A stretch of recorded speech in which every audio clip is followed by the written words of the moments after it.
Welcome friends, आप सभी का स्वागत है मेरे यूट्यूब चैनल में। तो फ्रेंड्स, आज हम बना रहे हैं लूज़ पैंट। तो फ्रेंड्स, यहाँ पर हमने ये फैब्रिक लिया है जिसको हमने डबल फोल्ड कर रखा हुआ है। इस पैंट में जो हम ऊपर से इलास्टिक और बेल्ट लगाएंगे उसका कपड़ा हम अलग से नहीं जोड़ेंगे, इसी में लेते हुए चलेंगे। तो फ्रेंड्स, यहाँ पर जो हमारा ये फैब्रिक है इसकी जो लेंथ है हमें अपनी लेनी है 35 इंच, और उसमें हमें ऊपर से यहाँ पर लास्टिक जो हमारी होती है, जैसे कि 1.5 इंच चौड़ी लास्टिक है तो उसका यानी हाफ इंच एक्स्ट्रा प्लस करके यानी 2 इंच कपड़ा हम ऊपर से एक्स्ट्रा लेंगे, और नीचे से भी हम 2 इंच कपड़ा एक्स्ट्रा लेंगे नीचे से फोल्ड करने के लिए। और यहाँ पर जो इसका चौड़ाई हमने ली है वो आपका हिप साइज़ है, उसको 4 फोल्ड करके और उसमें हम 4 to 5 इंच एक्स्ट्रा लेते हुए इतनी चौड़ाई हम इस फैब्रिक की लेंगे। और उसके बाद में हम यहाँ पर निशान लगाएंगे। तो सबसे पहले हम जो 2 इंच का निशान है उसको हम यहाँ पर ऊपर लगा देते हैं। ये 2 इंच हमारे प्लास्टिक के साथ में फोल्ड होंगे, तो ये हमने लगा लिया है। इसके बाद में जो भी हमारी लेंथ है, टोटल लेंथ हम यहाँ पर लेंगे, क्योंकि हम एक्स्ट्रा जो हमारा नेफा है उसको नहीं जोड़ेंगे, तो इसी में लेते हुए हमें टोटल लेंथ हमारी 35 इंच है, तो उसको हम यहाँ पर लेंगे और निशान लगाएंगे। हमने 35 पर निशान लगा लिया है। अब हम यहाँ पर 2 इंच नीचे से फोल्ड करने के लिए लेंगे, ये आप 1.5 इंच भी ले सकते हैं। अब हम यहाँ पर सीधी लाइन मार्क कर लेंगे। अब हम आसन का मार्क लगाएं उससे पहले जो हमारी फैब्रिक की किनारी है उस पर निशान लगाएंगे और इस किनारी को हम कट करके निकाल देंगे। तो फ्रेंड्स, यहाँ पर किनारी की वजह से वैसे भी कपड़े में झोल आ रहा है, इसके आगे से हम निशान लगाएंगे। तो यहाँ पर जो भी हमारा हिप साइज़ है उसका 1/4 करके और उसमें 2 प्लस करके हम यहाँ पर मार्क कर लेंगे। जैसे कि हमारा हिप साइज़ 36 है, उसका 1/4 होगा 9 और 2 प्लस करके 11 इंच आ जाएगा। तो हम यहाँ पर 11 इंच पर मार्क करेंगे और यही मार्क हम एक नीचे से भी लगाएंगे ताकि हमारी जो लाइन है वो सीधी आए। अब हम आसन का निशान लगाएंगे। तो ध्यान रखिएगा, आसन हमने ऊपर से 2 इंच बेल्ट के लिए यहाँ पर एक्स्ट्रा लिया है, तो इसी में हमें आसन को मिलाते हुए 13 इंच पर निशान लगाएंगे।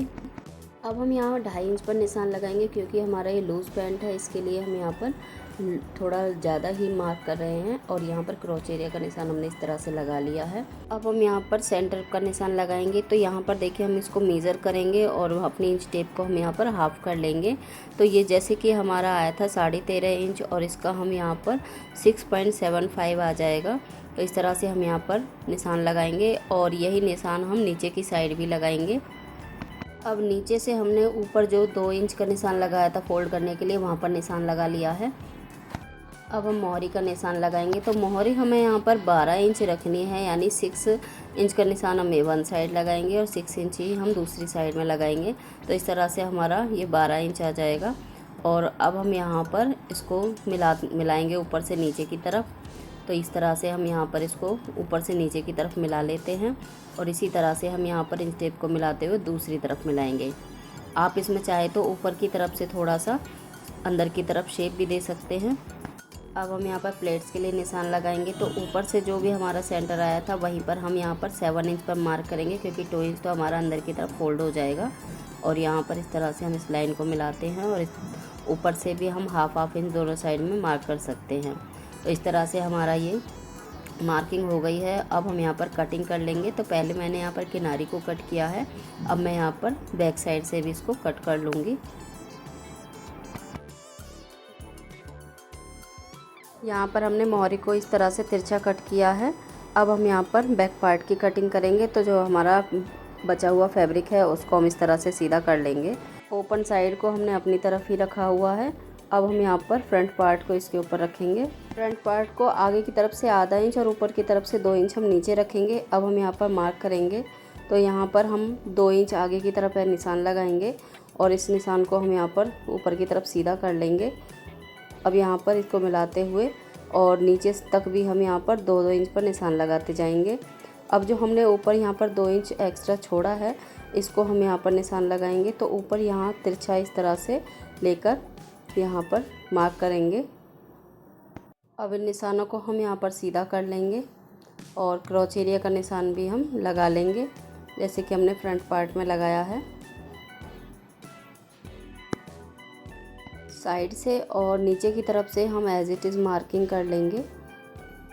और यहाँ पर जो हमारी आसन वाली साइड है इसकी तरफ से हम यहाँ पर जो मैंने बताया था 2-2 इंच हम यहाँ पर एक्स्ट्रा लेंगे। आप चाहे तो इसको 1 इंच भी ले सकते हैं नीचे की तरफ से, और इन निशानों को हम यहाँ पर सीधा करके मिला लेंगे। अब जैसे कि आपको थाइस से थोड़ा सा टाइट चाहिए तो आप यहाँ पर अंदर की तरफ से मार्किंग कर सकते हैं। आगे और पीछे वाले दोनों पार्ट में ये मार्किंग हो जाएगी और इसी तरह से कटिंग हो जाएगी। अब मैं यहाँ पर बैक साइड की कटिंग कर लेती हूँ। अब इसमें मुझे पॉकेट लगाने हैं, वो भी दोनों साइड पॉकेट लगानी है। तो मैं यहाँ पर 13 इंच लेंथ में और यहाँ पर 13 इंच ही विड्थ में फैब्रिक कट कर लेती हूँ दोनों पॉकेट के लिए। कटिंग हो चुकी है। अब हम करेंगे यहाँ पर सिलाई स्टार्ट। तो मैं यहाँ पर सबसे पहले दोनों साइड के आसन को सिल लेती हूँ। आसन सिलाई के बाद में हम यहाँ पर जो हमारे फ्रंट पार्ट में हमने प्लेट्स डालनी हैं उनको डाल लेंगे। तो जैसा कि हमने 1 इंच दोनों तरफ से प्लेट की चौड़ाई ली है, तो ऊपर से 2 इंच तक तो हमको नीचे बराबर तक लेके जाएंगे। उसके बाद हम उसको कॉर्नर से मिलाएंगे। दोनों प्लेटों को हमें इसी तरह से सिलना है। अब हमें लगानी है पॉकेट। तो पॉकेट के लिए ये 2 इंच का कपड़ा तो हम ऊपर से छोड़ेंगे और उसके नीचे हम यहाँ पर 1.5 इंच पर निशान लगाएंगे। पॉकेट हम यहाँ से लगाना स्टार्ट करेंगे, क्योंकि जो हमारी पॉकेट है वो जब हमारा बैक साइड से फोल्ड होकर आएगा फैब्रिक तो उसके नीचे आ जाएगी। और यहाँ पर इसकी हमने 6 इंच नीचे निशान लगाया है। यह हमारी पॉकेट ओपन रहेगी। अब हम यहाँ पर फ्रंट और बैक पार्ट को सिल लेंगे। तो उसके लिए यहाँ पर हमने जो 2 इंच हमने अंदर की तरफ फोल्ड करने के लिए फैब्रिक लिया था, और उसके नीचे से हम यहाँ पर 1.5 इंच तक सिलेंगे। और जो हमारी पॉकेट वाला हिस्सा है जहाँ पर पॉकेट लगेगी हमारी, उसको हम यहाँ पर ओपन रख देंगे। तो एक बार आप इस तरह से मेजर करके देख सकते हैं। 2 इंच और उसके नीचे 1.5 इंच तक यहाँ पर आपको सिलाई लगानी है। तो यहाँ पर एक पक्की सिलाई हम इसको लगा लेंगे और बाकी नीचे से यानी 6 इंच हम नीचे से छोड़ते हुए इस पर सिलाई लगाएंगे।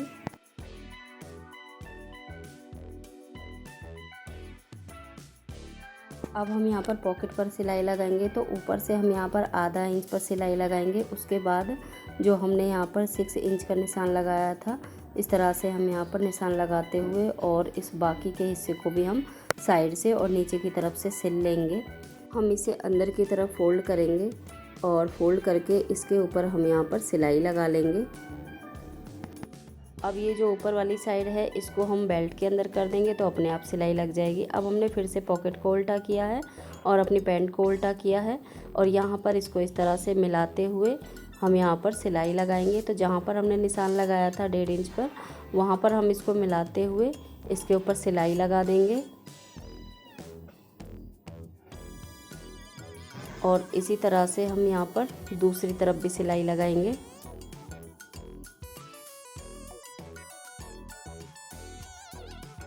सिलाई हो गई है। अब हम यहाँ पर देखिए जो हमारी पॉकेट है इसको हम आगे वाली साइड में अटैच करेंगे। तो ये हमारी आगे वाली साइड है बेल्ट वाली, तो यहाँ पर इसको हम पिन अप कर लेंगे और इसी तरह से दूसरी पॉकेट को भी हम बाहर की तरफ से पिन अप कर लेते हैं। अब यहाँ पर हमने ये बुकरम पट्टी ली है, आप फ्यूजन पेपर भी ले सकते हैं। तो बुकरम को मैंने यहाँ पर कमर का हाफ यानी 14 इंच में मैंने यहाँ पर 1 इंच प्लस करके 15 इंच लिया है। और इसके साथ ही हम लास्टिक लेंगे। लास्टिक भी हम यहाँ पर कमर का हाफ यानी 14 से हम 2 इंच कम करके लेंगे और हमें साथ ही इसमें सिलाई करनी है। तो हमें इसका 1 इंच प्लस करके यानी टोटल मैंने 13 इंच की लास्टिक ली है। अब हमने यहाँ पर बुकरम पट्टी को ऊपर जो हमने 2 इंच का फैब्रिक एक्स्ट्रा लिया था वहाँ पर हाफ इंच नीचे कपड़े को फोल्ड करते हुए और उसी के साथ में यहाँ पर जो हमारी लास्टिक थी उसी के ऊपर लगाते हुए यहाँ पर हमने पक्की सिलाई लगानी है। तो इस तरह से 2 से 3 सिलाई आप इस पर लगा सकते हैं। तो यहाँ पर अच्छे से अटैच हो गई है। अब हम पहले हाफ इंच कपड़े को बुकरम पट्टी के ऊपर मोड़ते हुए इसके ऊपर सिलाई लगा लेंगे और लास्ट से हम इसको 1 इंच छोड़ देंगे ताकि हम इसको जो दूसरी साइड की लास्टिक है उसको जोड़ सकें। अब इसी तरह से नीचे की तरफ भी सिलाई लगाने के बाद जो हमारी लास्टिक थी हमने उसे बुकरम पट्टी के नीचे लगाते हुए सिलाई लगा देनी है। इससे हमारी जो लास्टिक है उसको सिलने में हमें बहुत आसानी होगी। अब हम यहाँ पर बेल्ट को फोल्ड करेंगे और उसके नीचे वाली साइड पर सिलाई लगाएंगे। पहली जो सिलाई लगाई थी हमने सिर्फ बुकरम और 2 इंच कपड़ा था उसके ऊपर सिलाई लगाई थी। अब हम यहाँ पर बेल्ट को फोल्ड करेंगे यानी 1.5 इंच की जो हमारी बेल्ट आई है उसको हम फोल्ड करके सिलाई लगा रहे हैं। और अब हम यहाँ पर जो हमारी लास्टिक थी उसको हम कपड़े को फोल्ड करते हुए उस पर नीचे की तरफ से सिलाई लगा रहे हैं और इसी तरह से इसको खींचते हुए हम यहाँ पर पूरी इलास्टिक को सिलाई कर लेंगे। सिलाई लगाने के बाद में हमें इलास्टिक को एक बार अच्छे से खींचना है ताकि इसकी जो गैदर्स हैं वो सारे कपड़े में आ जाएं। और यहाँ पर बेल्ट और इलास्टिक अच्छे से फिनिशिंग के साथ आ गई है। अब हम यहाँ पर जो हमारी पॉकेट थी उसके ऊपर हम सिलाई लगाएंगे। तो ये देखिए हमारी पॉकेट हैं, इसके ऊपर भी हमें सिलाई लगानी है ताकि हमारी पॉकेट बाहर की तरफ निकल कर ना आए। तो पॉकेट के हिस्से को हमें अंदर की तरफ रखना है और इस पर हमें दोनों साइड से सिलाई लगा देनी है।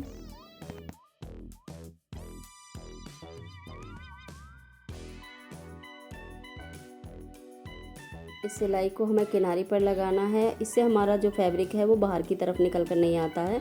जो हमारा पॉकेट है वो अच्छे से सेट हो जाता है। तो दोनों पॉकेट पर हम इसी तरह से सिलाई लगा लेंगे। अब हम यहाँ पर नीचे वाली साइड में सिलाई लगाएंगे। तो इन दोनों सिलाई को हमें एक दूसरे के अपोजिट रखना है। तो इस तरह से रखते हुए हम यहाँ पर सिलाई लगा लेंगे।